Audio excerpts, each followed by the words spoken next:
শ্রাবণ মাসের শেষ সোমবার। তো দেখতে দেখতে শ্রাবণ মাসের প্রত্যেকটা সোমবারই পালন করা হয়ে গেল। আজকে হচ্ছে শ্রাবণ মাসের পঞ্চম অর্থাৎ শেষ সোমবার।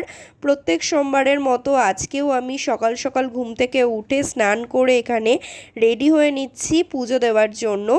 আচ্ছা, তোমরা কি জানো শ্রাবণ মাসেই কেন চারিদিক থেকে ভক্তরা মহাদেবের মাথায় জল ঢালতে বিভিন্ন মন্দিরে যায়? আমি যতটুকু জানি চলো তোমাদের সাথে আজকে শেয়ার করি।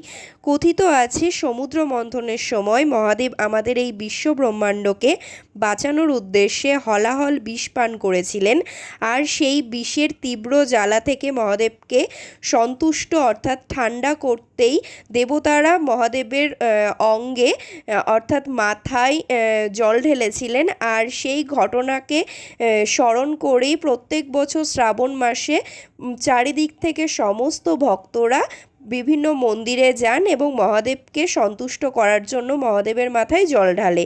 তো এই ঘটনাটা কারা কারা জানতে অবশ্যই কমেন্ট করে জানাতে পারো। আমিও জানতাম না, তো আমি জেনে তোমাদের সাথে শেয়ার করলাম। তোমাদের সাথে কথা বলতে বলতে মহাদেবের এখানে আমি অভিষেক করে নিয়েছি, আর প্রত্যেকবারের মতন আজকেও ঘি, মধু, টক দই, গঙ্গা জল এবং সাধারণ জল দিয়ে আমি মহাদেবের অভিষেক করে নিয়েছি। আর তারপরে বিভিন্ন ধরনের ফুল, ফল আর 5 রকম মিষ্টি দিয়ে এখন আমি মহাদেবের পুজোটা করব।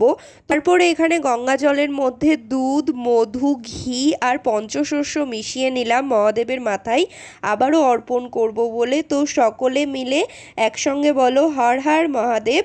তো আবারও একটা বছরের অপেক্ষা। তো ভিডিওটা কেমন লাগলো জানিও, ভালো লাগলে লাইক করে দিও। দেখা হবে নতুন একটা ভিডিওতে। আজকে